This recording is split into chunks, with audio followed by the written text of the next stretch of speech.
All right, hey folks, welcome. Today we are going to cover a new topic in this fall workshop series. So thanks for joining us on Zoom, everybody who's there. And thanks to those of us who joined in person here in Weaver. Slightly different setup here, so I'm using my laptop camera rather than the room camera this time. So hopefully it's coming through and hopefully you can hear me well. I guess just to get some feedback, does anybody want to just give a thumbs up or put in the chat if you can hear me, just so we know for sure?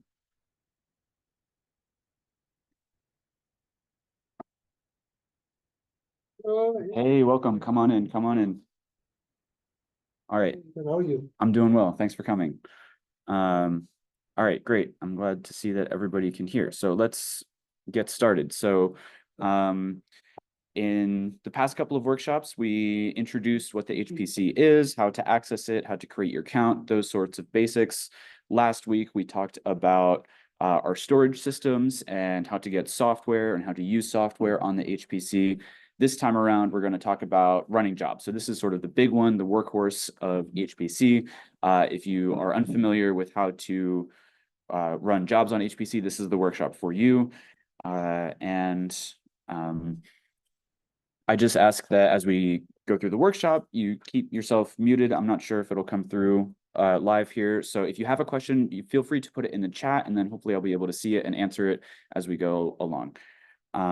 So let's get into it. So here's a quick outline for what we're going to cover today. We're going to give the basics about what a job is, why we do the scheduling system that we use, how accounting works, and what different types of jobs there are. Then we're going to talk about the different types of hardware that are available on the HPC. And finally, we're going to get into the details of how to run a job on Open On Demand, how to do interactive jobs, and how to do batch jobs. So let's get into it. So what is a job? So when you are on your personal computer, you can run a program whenever you want using however many processors that program needs. On a shared system like the HPC, there can be hundreds of people using the computer at the same time. So when there are tens of thousands of cores, there can be many hundreds of jobs using anywhere from 1 to thousands of cores simultaneously. How this seems complicated, right? How do we determine who gets what resources?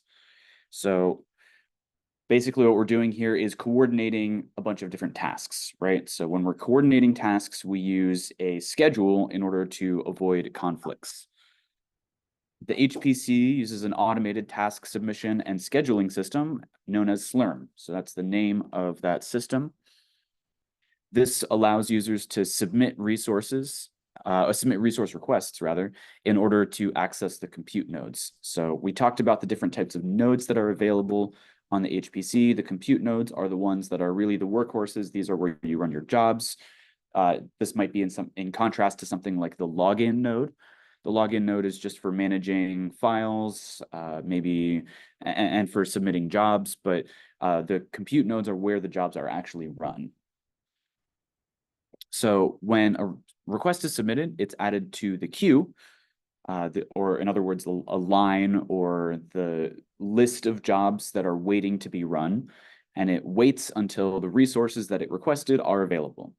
So if I had only requested one CPU, it might take a very short time to get through the queue because the chances of one CPU opening up are pretty high. But if I requested a very large number of CPUs, then it might take a long time for that number of CPUs to become available. We'll talk more about that in a bit. But for now, we're going to talk about accounting terminology, because when you're running jobs on the HPC, it's important to know how you pay for them. And when I say pay, I mean with this sort of CPU hour accounting system that we have. Each PI gets a free monthly allocation of CPU time on that cluster, and it's shared between all of the group members.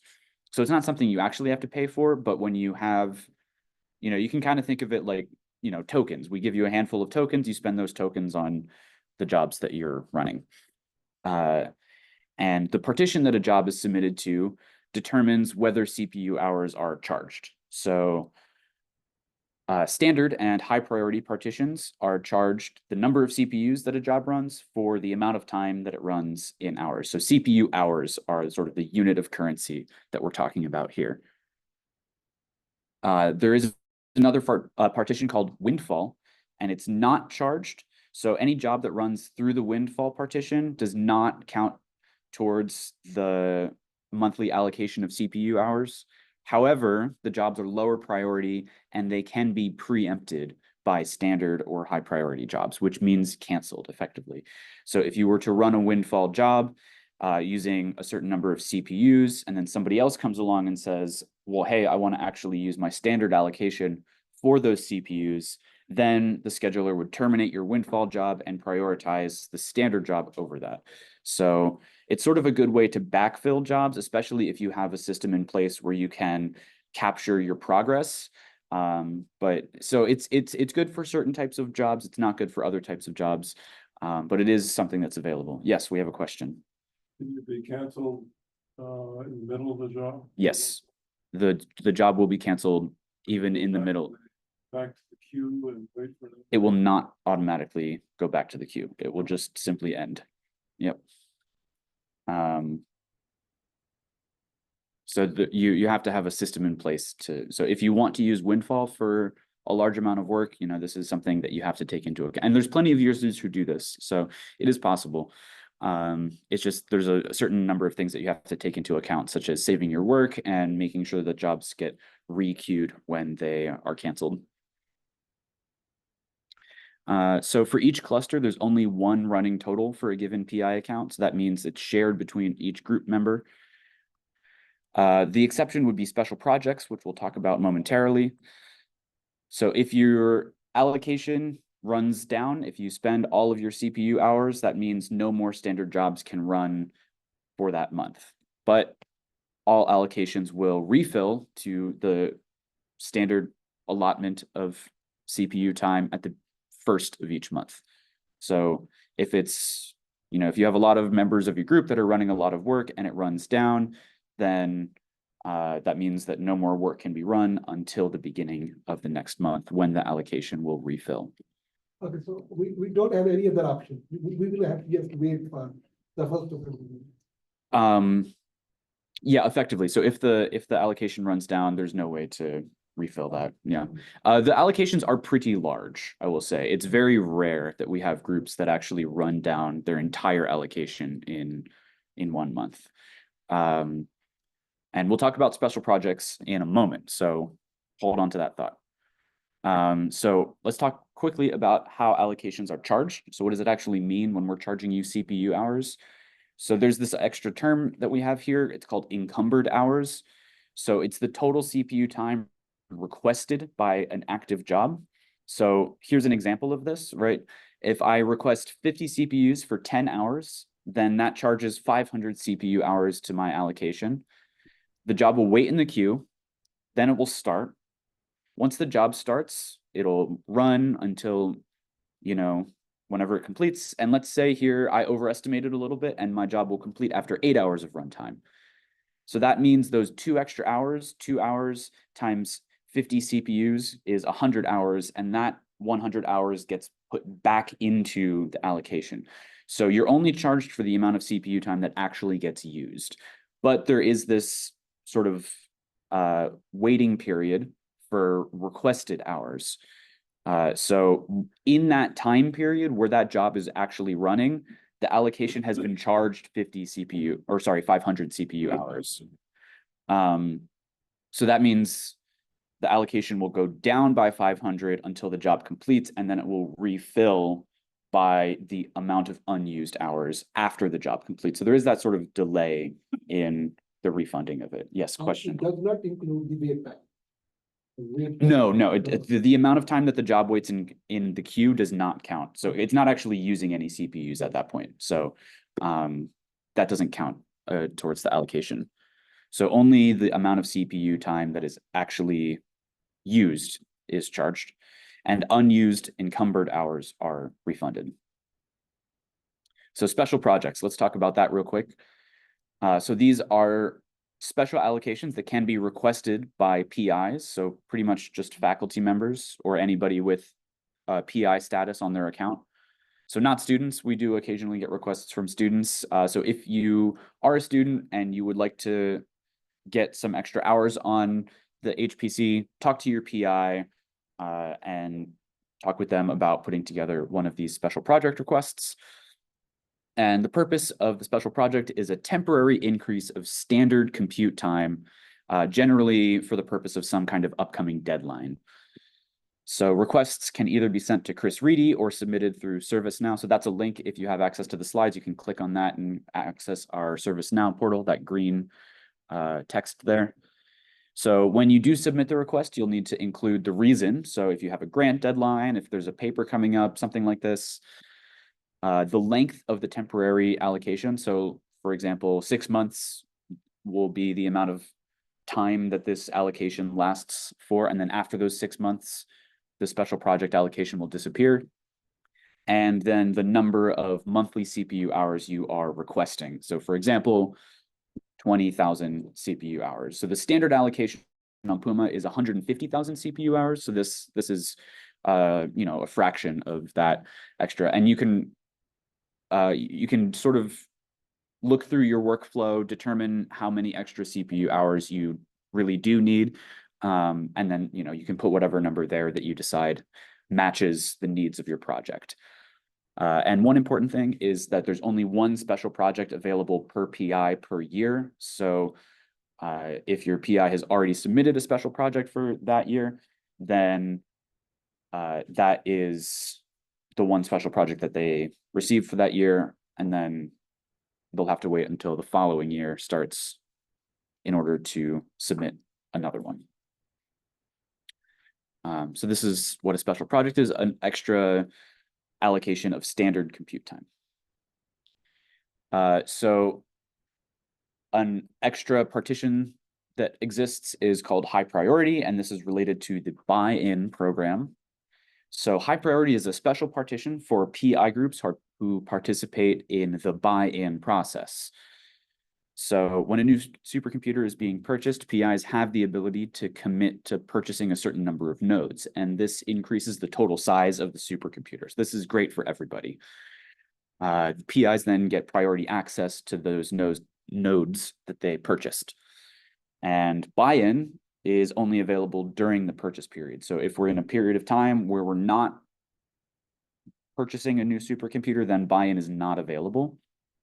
But right now, the HPC team is currently putting together a proposal for a new system. So if you're interested in this buy-in process, or if you think your PI might be interested in this buy-in process, talk to them and then have them contact Chris Reedy. So he's going to be the one that you'll want to talk to about the buy-in process.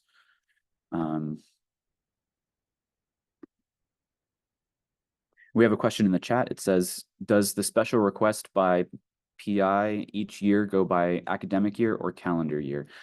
I'm not 100% sure. My guess would be that it would be just simply 1 year since the last special project was requested, but I'm not 100% sure on that. So if this is an issue that comes up, just feel free to email us and we'll get back to you.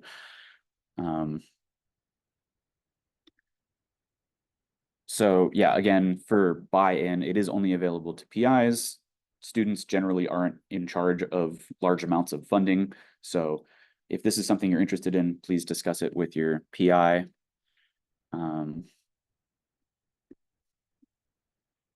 So just to summarize what we've talked about regarding accounting, allocations of CPU time are provided to PIs by default. Standard jobs use CPU hours. CPU hours will refill at the start of each month. We have a handful of different partitions to be aware of. The standard partition, normal CPU hours spent on standard jobs. The windfall partition, remember, no cost to run, but can be canceled by standard jobs. We have the special projects, which are a temporary standard allocation available by request. And then the high priority partition is available to the buy-in groups, right? So are there any questions on accounting before we move on to the next topic? Does GPU use fall under standard? So that's a good question. We actually do have new partitions related to using GPUs, and effectively each partition has its own GPU version of it. So there's a standard partition, and then there's a GPU standard partition. There's the Windfall. I think Windfall is just Windfall no matter what. For your special projects, you have the standard special project and then the GPU one. So hopefully that makes sense. And they all relate back to the same pool of CPU hours. So it's a slightly different partition. It's effectively just to ensure that when you're running a GPU job, or sorry, it's to make sure that standard jobs don't use GPU nodes. So it would be like if we have a certain number of nodes that have GPUs on them, we want to make sure that standard jobs aren't interfering with jobs that are using the GPU. So it's just sort of to keep those things separate, but the accounting still works exactly the same. Hopefully that makes sense. Any other questions before we move on? Okay. So next, we're going to discuss the different types of jobs that are capable of being run on the HPC. So the first category of jobs would be those run in the browser through our service called Open On Demand. So for this type of job, you can run graphical applications such as Mathematica or MATLAB. There are code servers like Jupyter Notebooks or RStudio. Those are run through Open On Demand. And then there's also interactive desktop sessions where you have a little image of a desktop that you can click and interact with just like you would on your own personal computer. And then through the terminal, there are a handful of other types of jobs. So there are batch jobs, which require batch scripts. And there are also interactive jobs, which are just like a terminal session that you have. So be careful with the terminology here. There are two different types of jobs that both use the word interactive. There are interactive desktop sessions, which are browser-based desktop sessions. And then there are interactive terminal sessions where you SSH into the HPC. We've talked about this through our system access. So if that is unfamiliar to you, please go review that workshop material. But this would be a text-only interface where you have access to compute node through a resource request, but you are simply just typing into it just like you would in a normal shell. So two different types of interactive jobs, right? There's the interactive terminal session versus the interactive desktop session. All jobs are managed through Slurm. So even though there's all of these different types of jobs, even though they might look completely different, they all use the same type of resource request. They all use the same allocations, the same partitions, the same accounts, the same hardware. It's all the same on the back end. The only difference is how the jobs look when you're running them. So, if I'm running a graphical application on Open On Demand, that's using the same CPU allocation that I would if I was using a batch job through the terminal, right? Okay. And they also use the same scheduler. So whenever you submit a job through Open On Demand, that goes to the same queue as it would an interactive terminal session through the SSH interface, right? So all of the back end is exactly the same. The difference is only how the job behaves when you have it accessed. Okay, before we get into the details of how to construct a resource request when submitting a job, we need to know what resources are available. So we're going to talk a little bit about the hardware that's on the HPC. And there's a picture of me installing some GPU nodes on the HPC. So it is here on campus. It is a real thing. And then this is also another picture of the HPC that we have. All right. So in order to access a compute node, you must make a resource request. This means specifying how many CPUs you want for how much time. What type of compute node do you want? We have a handful of different types of nodes, the standard nodes, the high memory nodes, as well as GPU nodes. An important aspect of this equation is that the number of CPUs you request determines the total memory of your job. So memory meaning RAM. In order to make a proper resource request, we need to know what kind of hardware we're working with. So let's go through each of the clusters. So Puma is our biggest, most high-powered cluster that we have. It has three different types of nodes. You have standard nodes, you have high memory nodes, and you have GPU nodes. So I've highlighted here the value of RAM per CPU or memory per CPU that is available on Puma nodes. So on standard nodes, you have 5 gigabytes. On GPU nodes, you also have 5 gigabytes. And on the high memory nodes, you have 32 gigabytes. And I just want to point out here that for the high memory nodes, you can see that there are 3 standard and 2 buy-in high memory nodes versus hundreds of standard nodes on Puma. So we'll talk about this later, but just keep in mind that the high memory nodes, there's very few of them. So that's something just to keep in the back of your mind as we move on. Ocelote is our middle child cluster. So it has still a very large number of nodes, and we have different values of memory per CPU highlighted here. So on a standard node, you have 6 gigabytes, high memory node. There's only one of those on Ocelote. This has 41 gigabytes, and GPU nodes have 8 gigabytes. And don't worry about memorizing all of this information. This is available in our documentation. I've included links to the documentation in these little boxes in the bottom right corner of the slides. So if you ever want more information about what's on a particular slide, feel free to click that link and that'll take you to the relevant page in the documentation. So again, Ocelote has different values of memory per CPU available. Then Elgato is our smallest cluster, and it has a value of 4 gigabytes per CPU. Okay, so we just talked about all of the different clusters. How do we go about choosing which one might be right for us? So Elgato is our smallest cluster. It has generally the lowest usage, so it has generally pretty low wait times, but it does have fewer resources. So, and also the smallest CPU time allocation, so only 7,000 CPU hours per month per PI group. So Elgato is great for small jobs or for testing or debugging or compiling code, things like this. We also have Ocelote, right? Quite a lot more resources than Elgato.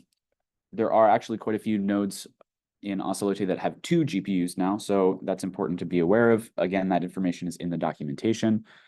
Ocelote is generally in much higher usage than Elgato, so wait times can vary. Sometimes they're fast, sometimes they're slow, depending on the usage of the cluster. So, and it's a great tool for many different types of jobs. And this cluster has 100,000 CPU hours available per month. And then Puma, our largest cluster, most resources in terms of CPU and GPU, has the newest hardware. It is also in the most high demand, so it generally has longer wait times, but is also capable of running larger, more powerful jobs, and has the highest CPU time allocation out of all of them, 150,000 hours per month. So this is best for large production jobs on Puma. And then there are some details with the hardware that makes one or the other better for your code, depending on what you're running. But we can talk about those details another time. Another note on CPU and memory. So each compute node, so this is an image of a compute node, has a certain number of processors physically mounted on that node. Each of those processors has a memory chip or multiple memory chips physically connected to it.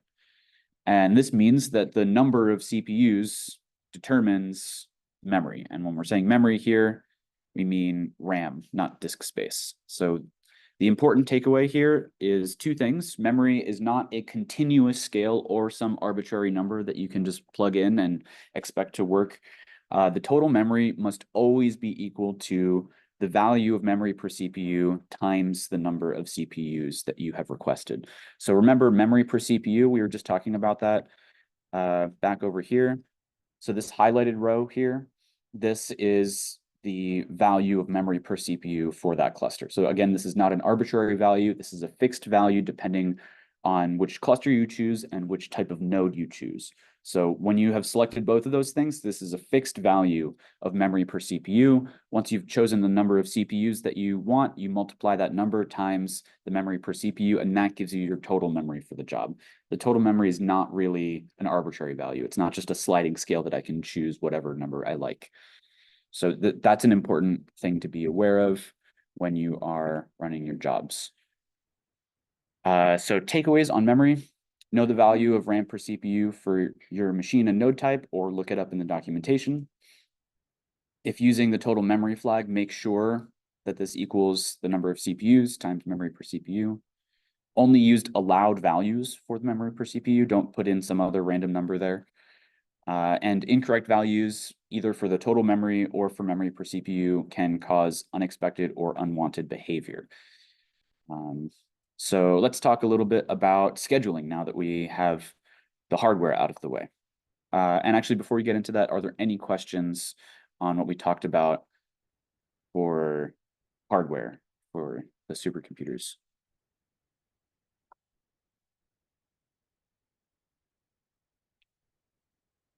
Okay, if there are no questions, let's move on. So again, just to recap, job scheduling, we have many users submitting many jobs and a finite amount of resources. The supercomputers are large, but they are not infinite, right? The task scheduler is required to balance the requirements of hundreds of different jobs all at the same time. Once your job has been requested, it goes to the scheduler, which places it in the queue according to when it was submitted, as well as the resources that it requested. Jobs requesting more CPUs will generally take longer to start. It's a larger puzzle piece. It's going to be harder to find a slot where that's going to fit in.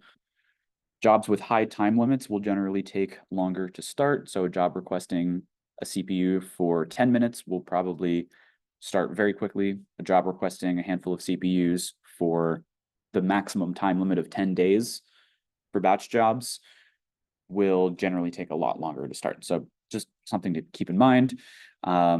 This is just to encourage users to submit requests that match the resources that will actually be used by their jobs. So it's not this type of Slurm, it is this type of Slurm, just to be aware. So when the system is busy, it might take several hours for jobs to begin on Puma. Sometimes the usage is low and jobs start soon. Sometimes the queue is very busy and it can take a long time for the jobs to start. Unfortunately, there's nothing we can do about this. We can't change this or prioritize any particular user's jobs. So if you need your work done by a certain time, don't wait until the last minute to submit it, because if the queue is busy, it might take a long time for that job to even begin. Nevertheless, you know, how long it'll take to run once it actually starts. So this is something to be aware of. The HPC is not intended as an on-demand system. It is not intended as something that you can use and expect to have your job start immediately every time. There's this queue system that's in place, and this is the law of the land. We can't really go about it or circumvent it in any way. If you want to check on how busy the cluster is, this is a screenshot of a command that I ran in the terminal. You can see at the top there, it says nodes busy. And you can see on the top left, it says Puma, right? So this is the output of nodes busy for Puma. So if you were on Ocelote, it would look a little different. If you were on Elgato, it would look a little different. And you can see, I mean, I didn't include all of the nodes here, but just from the top of the screenshot, all of these nodes are at almost 100% usage. So just something to be aware of. The clusters are typically pretty busy, and it will take some time for your job to start. So don't expect things to start right away, unless you're doing like a very small interactive session on Elgato or something like this.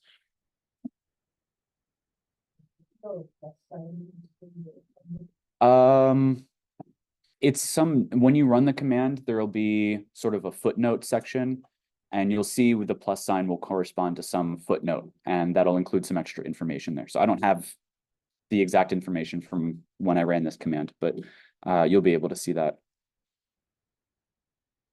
Okay. Yes. So if we submit a job on Puma cluster, Mhm. and if the resources are not available there, will it go automatically to other clusters if the resources are available to save the wait time or no?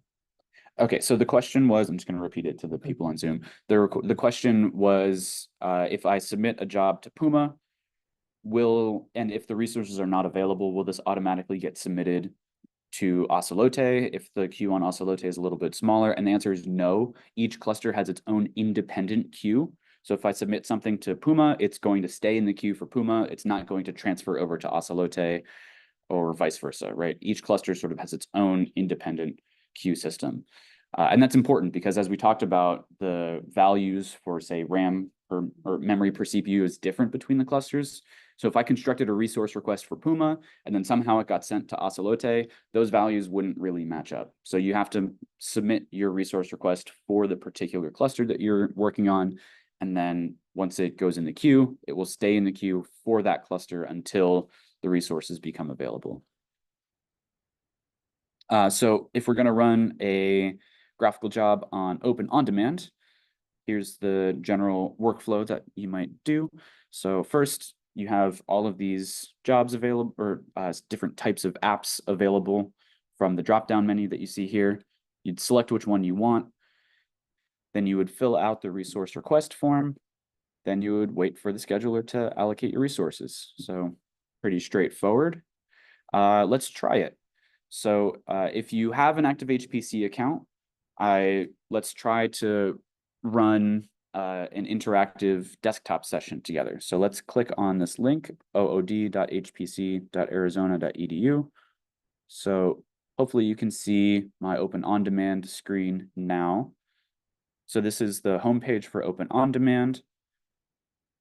And you can see all of the different things that are available. So what I'm going to try to do is to launch an interactive desktop. So I'm going to click this first option here. There are, of course, many different options that we could possibly click, but just for demonstration purposes, I'll click interactive desktop.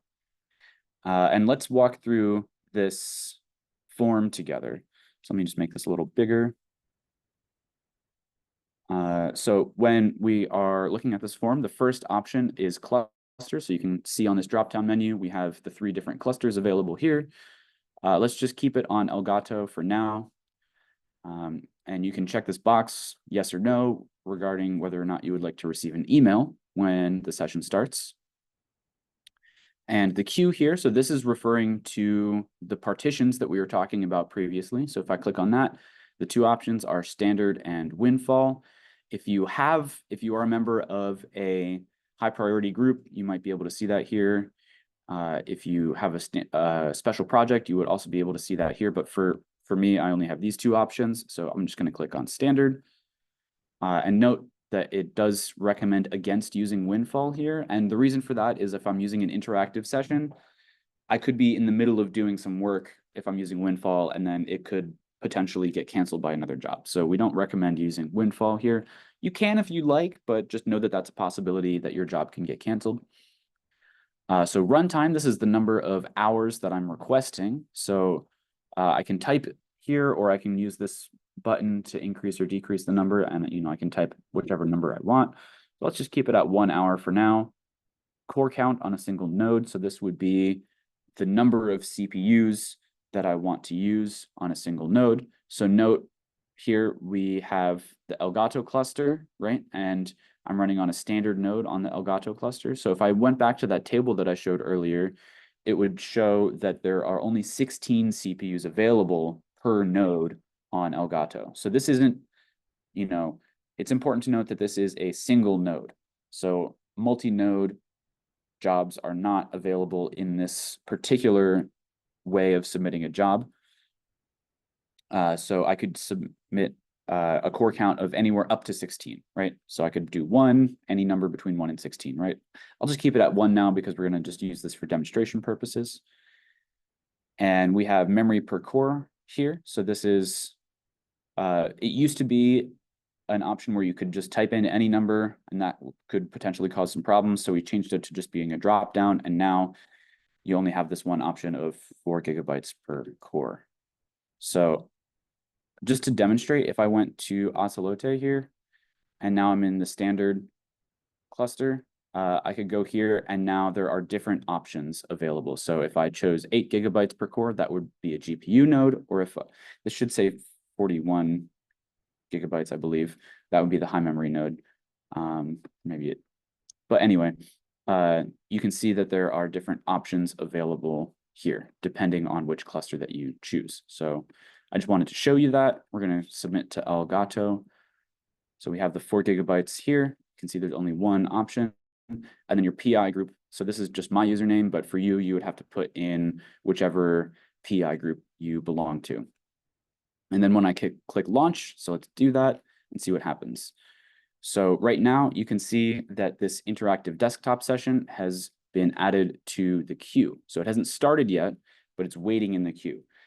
But right now it just began, so it is running.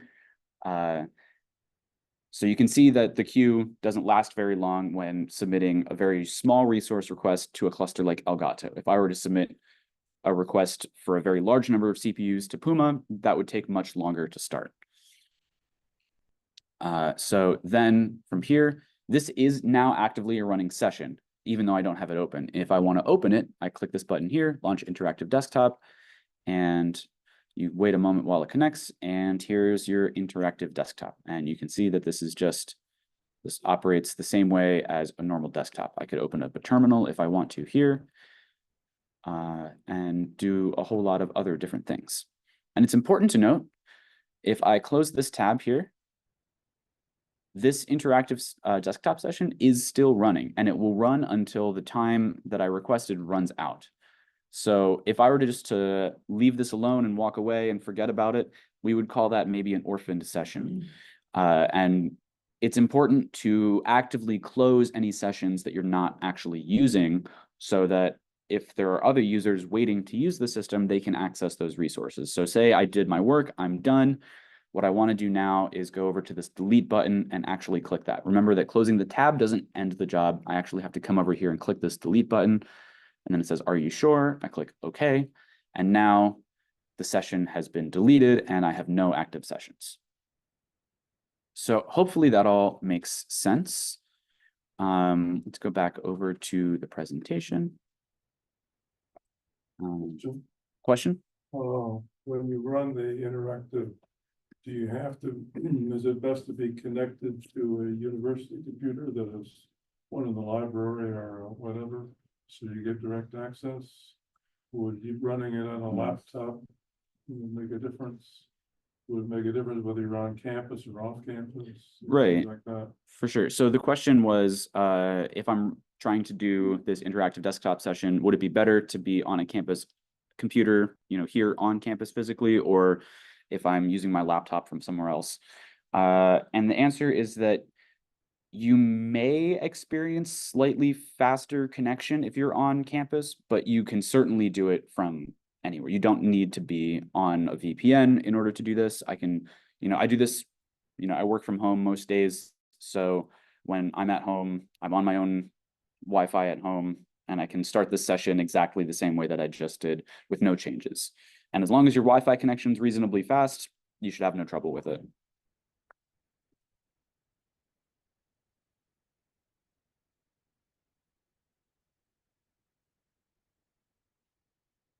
So there's a few questions in here.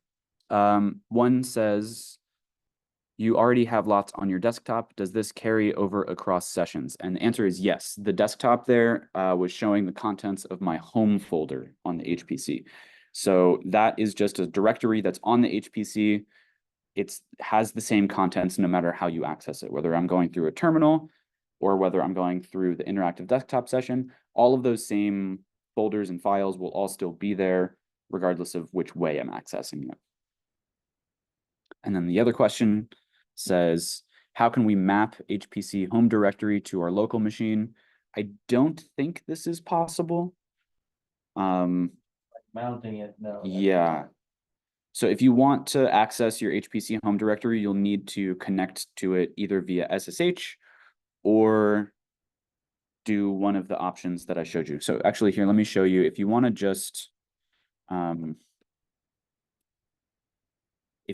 just access your files, you don't have to go to the interactive desktop in order to see your files. If you're only interested in looking at your files, we have this files folder here, or files option. So if I click on this, I go to my home directory, and I can see all of the same folders and files that were in my home directory on the interactive desktop. So this would be a way of managing your files. You can also do it via SSH.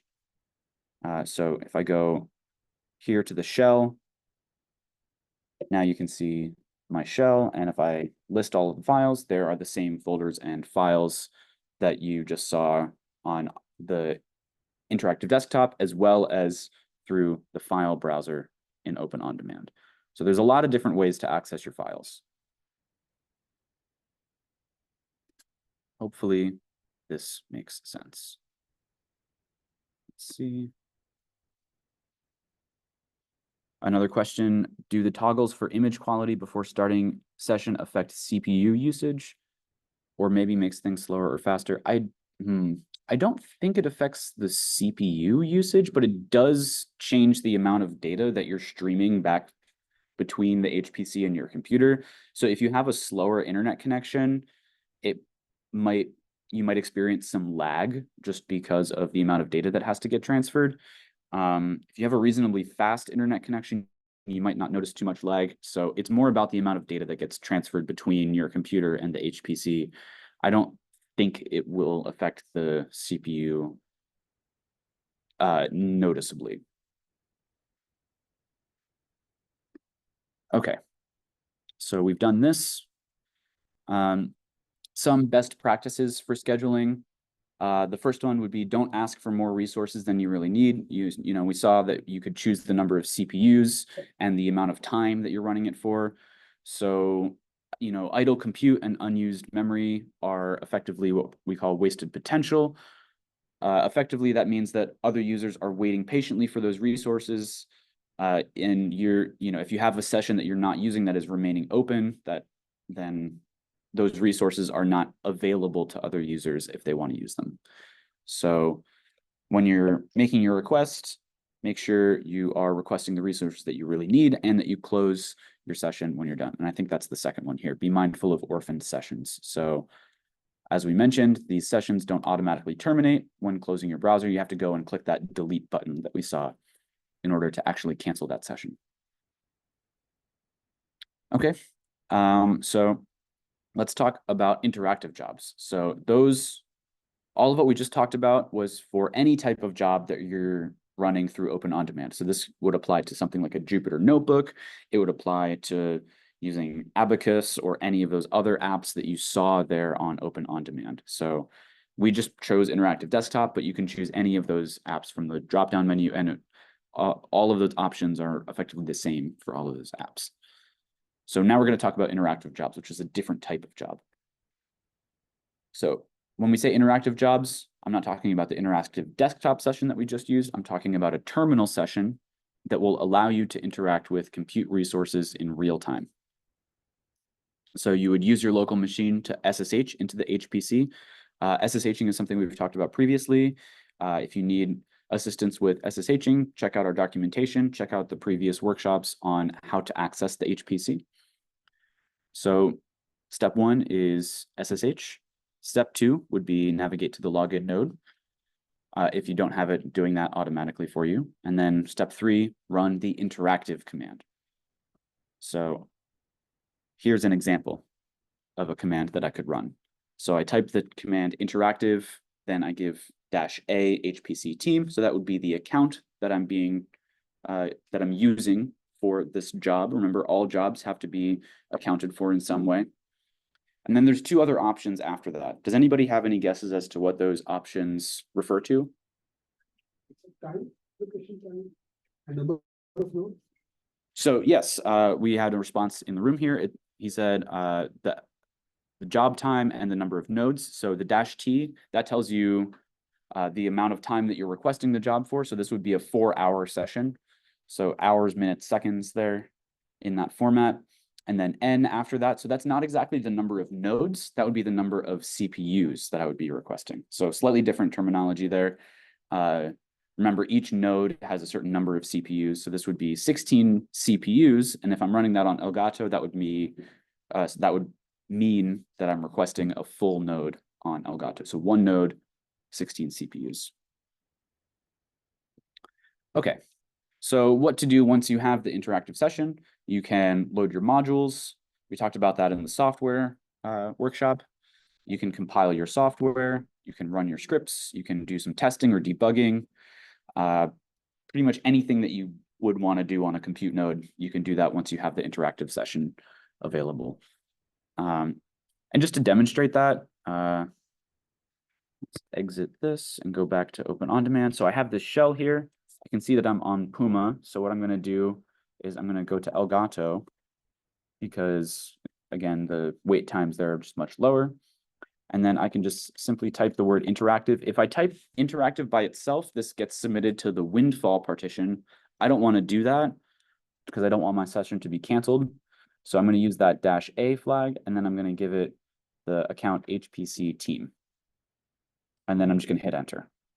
So by default, you can see in the output of that command there that I've requested 1 CPU, and I've submitted the request for 1 hour. So those are the default values that you have there. And now I can see that I'm on CPU 38, says that down there. And, I can do something like module load Python and module list to load or to see the list of available modules. And then from there, I can do whatever it is that I need to do. And then when I'm done, I can type exit, and that relinquishes the allocation, and that job ended. So you can see how that workflow kind of operates. Hopefully that makes sense. Let's go back to the presentation. So we talked about all of that. So for interactive jobs, remember I'm doing this through the terminal. So what happens if my internet cuts out during an interactive session? It will terminate.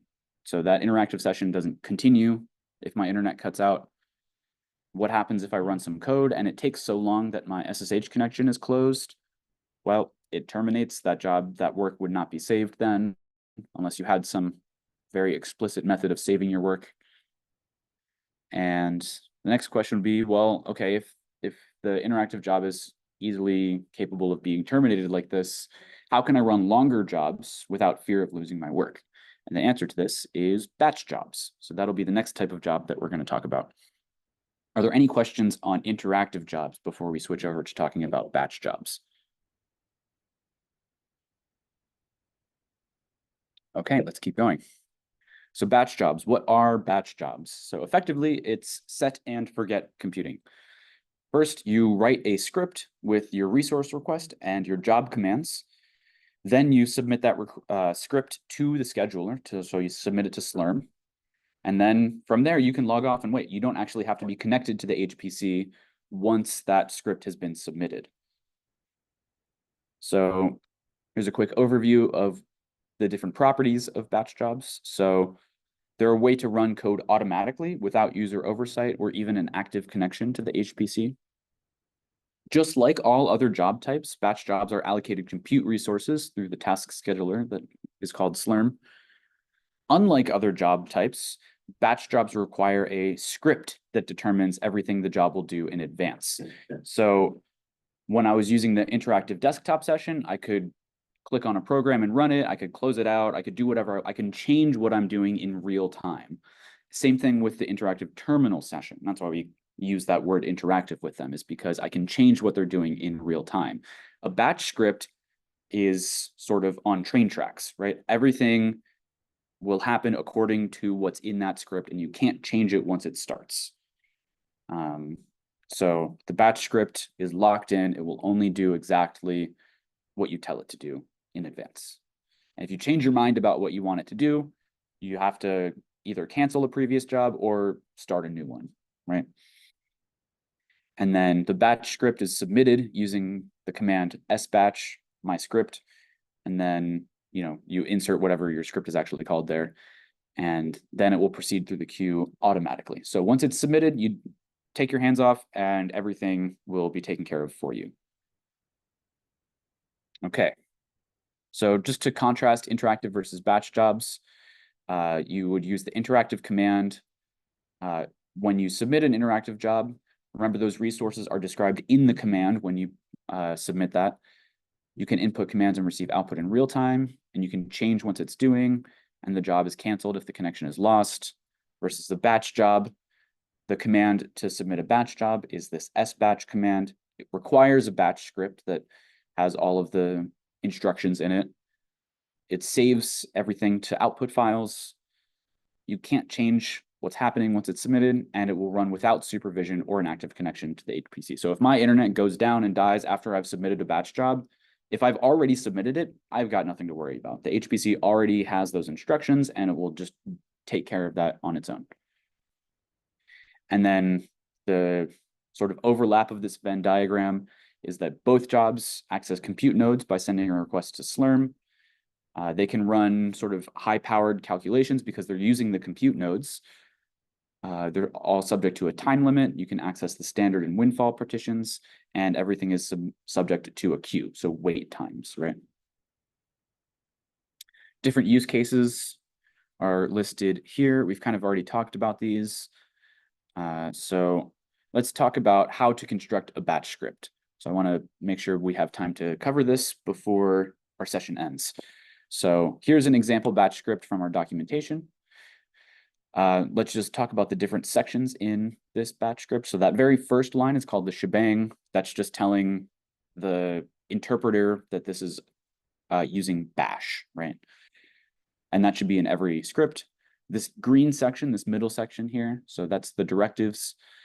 So you see that each of them has that format where it uses the £, then sbatch, then you have your different options listed after that. And there's a number of different options. These are sort of the minimum viable options that are required for a job. So you can see there that it has the account, the partition, the number of nodes, the number of tasks, and the time limit. So the end tasks there would be the number of CPUs effectively. We'll talk a little bit more about how that works in a moment. And then after that, so that's the resource request section, right? So that's the same thing as filling out that form that we just did a few minutes ago when submitting the interactive desktop session. And then at the bottom there is the code section. So this is everything that you want the job to do once it's been allocated those resources. So for this example, you can see that it's loading the module of Python version 3.9. You're moving into a directory, and then you're executing some command after that. So of course, you can put anything you want in here. It could be Python. It could be any number of other modules that we have available on the HPC. So this is just where you write out your instructions of what you want the job to do. Okay. So for batch directives, we're always manually specifying the options for your job. There are so many different options for batch directives. We can't possibly cover all of them now, but we will go over a handful of common examples for what your batch directive section would look like. And that's pretty much what we're going to cover for batch jobs, because the section that comes after that, the code section, that's going to be particular to whatever your research work looks like. So what I might write for that section might be totally different from what you write for that section. But at least for the batch directive section, we can kind of have some guidance as to how to construct those. So here's an example of a single node standard job batch section. So you see that I've included a few more options here than were in that original example script. So let's point out some ones that are important here. So when you're running a single node job, all three of these options are really important to include. So first of all, you want to make sure that you include nodes equals 1, especially if you're using more than one CPU. If I neglect to include nodes equals 1 in my batch directives and say I request 10 CPUs, it's possible, not guaranteed, but possible that those CPUs will be spread out across a bunch of different nodes. And if your software isn't capable of managing internode communication, then you will likely encounter some problems. So it's important here to include nodes equals 1 when you're intending to use a single node. And then after that, and tasks equals 1, that's also important to include. And then you want to include CPUs per task. So that is where you would specify the number of CPUs that you're requesting for a standard job. So there I could put 1, I could put up to the total number of CPUs that are in that node, right? So on Elgato, remember that's 16. On Puma, that's 94. On Ocelote, that's I think 28. So you could submit anywhere from 1 to the maximum there. After that, we have the memory per CPU. Remember that this is not an arbitrary value. I can't just put any number there that I like. This is a specific value for the cluster and node type. And if you don't include this value, it'll just default to the standard, I think. So I think, Derek, correct me if I'm wrong on that one. Will it just default to the standard, or does it go to some other value? That was a new plugin in bars. Oh, okay. So it's important to include the correct value there. So remember, we had those tables earlier. We have all of this information in our documentation. So on a Puma standard node, that value would be 5 gigabytes, right? And it's important to include that GB afterwards in order to specify that I'm requesting 5 gigabytes rather than 5 megabytes, right? And then there for the output and error files, I have those % symbols, and that's a substitution. So you can look in our documentation to see how those substitutions work. I'd just like to point out that those exist. We're not going to get into the details of how to do every different possible combination of those right now. And then remember, of course, that your total memory is equal to the number of CPUs times the memory per CPU. It is possible to use the total memory flag. I think I actually have that here. Yep, notes on memory. So it is possible to use the total memory flag. So this is a valid option in Slurm. So you can specify --mem equals some number of gigabytes. We don't necessarily recommend this usage for 2 reasons. The first reason is that it can cause contradictions in the request. So say I'm submitting a job to Puma, and I include these 2 different flags in my request. Is there a problem here? Can anybody tell me why this would not be, what problem would arise based on this particular combination of requests?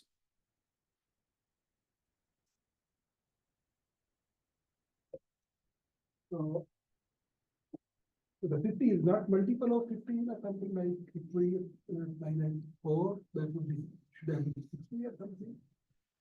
Right, exactly. Yeah. So the total memory needs to be equal to, as we said right over here, remember, total memory is equal to the number of CPUs times the memory per CPU, right? That applies always, no matter what. So if I look over here and I look at the total memory, right? If I'm on Puma, the total memory, or sorry, the memory per CPU would be 5, right? So 5 times 15, 75, not 50, right? So this would cause a problem because it's not able to allocate that the right way. So don't recommend doing it this way. Instead, recommend just using the number of CPUs that you want as well as the memory per CPU. And then also, so that can actually cause contradictions. That's a problem. The second reason we don't recommend this is that it can obscure Slurm's behavior. So this might not necessarily cause an error, but it can lead to unexpected results. So if I just include this flag, the total memory would be equal to 30 gigabytes. And let's say it could be submitted to any cluster, right? How many CPUs will be assigned to this request?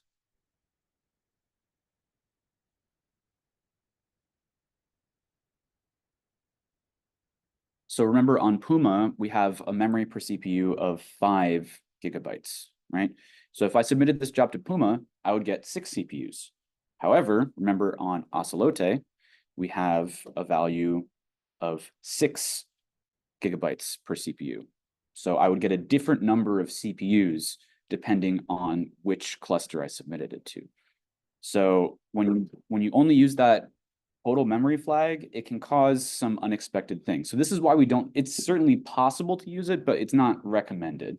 So the recommended way of doing this would just be to specify the memory per CPU, as well as the number of CPUs. This way, it will behave exactly the way that you expect it to. Okay, let's continue through the different types of examples that we have here, and then we'll be done. So here we're describing how to do a multiple node standard job. So here, instead of putting 1 there, I would put the number of nodes I want, presumably greater than 1 if I'm doing a multi-node job, right? And after that, n tasks would be equal to the number of CPUs So say I'm on Ocelote and I am doing a 2-node job. The number of tasks here would be equal to 28 times 2, which is 54, I think. 56. So make sure that that is equal to, so you always got to like double check your math to make sure that everything kind of works out when you're constructing these batch requests. So it's important to pay attention to those little things. And then here we had the CPUs per task flag when we were doing a single node job, but for a multiple node job, we would get rid of that. And then, yeah, so everything else is pretty much the same between them. So that would be a multiple node standard job. And we have much more information on how to set this up in our documentation if you want to look at that, just to give you sort of the heads up overview of how to do this multiple node job. Then high memory jobs. So there are high memory nodes as we talked about before, but a few notes on that before we describe how to do it. Please only use the high memory nodes if it's absolutely necessary for your work. There are very few. There's 3 standard high memory nodes on Puma. There are 2 buy-in high memory nodes on Puma, and there is only 1 high memory node on Ocelote, and they are in very high demand. People use them quite a lot. So please only submit your jobs to the high memory nodes if your work has been tested on standard nodes and shown to fail due to out-of-memory error, as well as you can remember that you can increase the memory for your job by increasing the number of CPUs on a standard node. So if I'm running my work on 4 CPUs on Puma and I get an out-of-memory error, rather than immediately going and submitting it to a high memory node, I can just increase the number of CPUs by a little bit to see if that fixes my out-of-memory issue. So try that first. So there are some cases where the high memory nodes are very useful. Remember that there's quite a lot of memory on these things, 3 terabytes of RAM. So try to only use the high memory nodes if you know that it's actually very necessary for your work. Otherwise, try to run it on a standard node. But if you do need to do it, here's how. Remember, the first thing to include here is this constraint flag. So -- constraint equals high mem. That's important. And then you need to specify also the value of memory per CPU. And here are the values that you would use. On Ocelote, it's 41 gigabytes. On Puma, it is 32. So make sure to include the correct values there as well as that constraint. And then, of course, you still have your number of CPUs and that your total memory is equal to the number of CPUs times the memory per CPU. So that still is the same on a high memory node. All right, and then lastly, GPU jobs. So when you're submitting a job and you want to use a GPU, here are the different things to be aware of. The first is to review the specifications of our GPU nodes because there are a handful of different types and they all sort of work a little bit differently. So it's good to just be aware of them. So we have information in our documentation on them.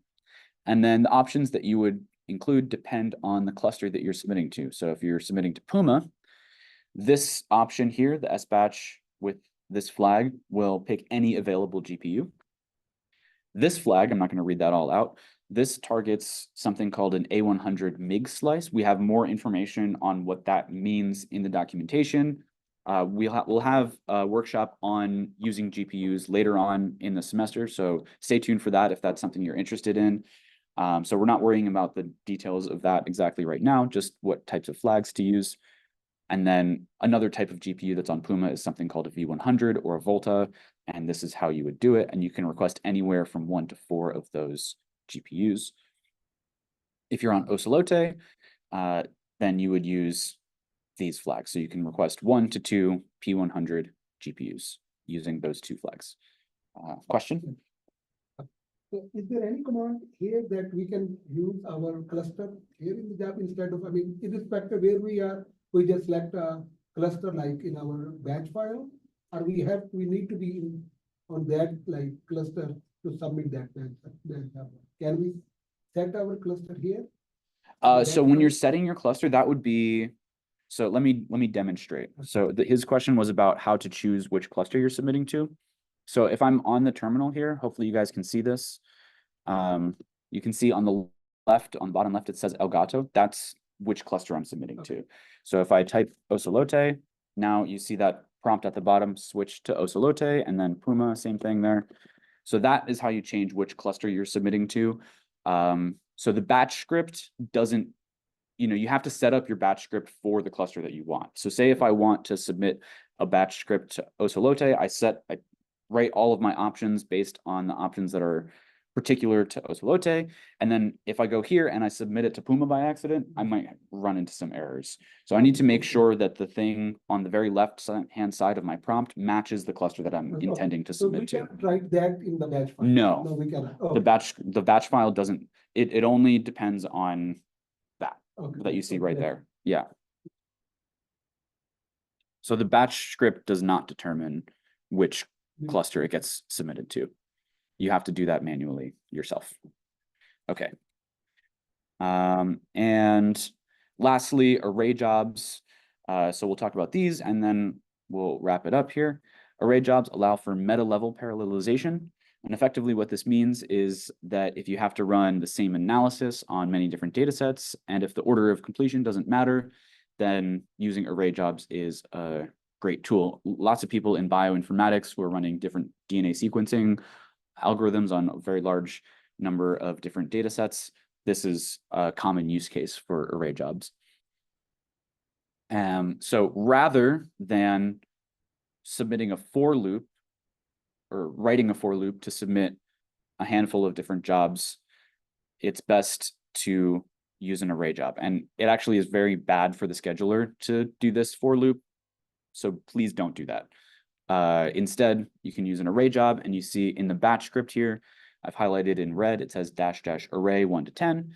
And then in that batch script, I can use this variable called slurm array task ID to substitute for that number. And then it would run some sample command on your input file, which would be indexed according to the array index that I give it. And you can, of course, find more information on that in our documentation. So if you want a full description of how to construct array jobs, please check out that page that's linked there. And then let's hit a handful of best practices.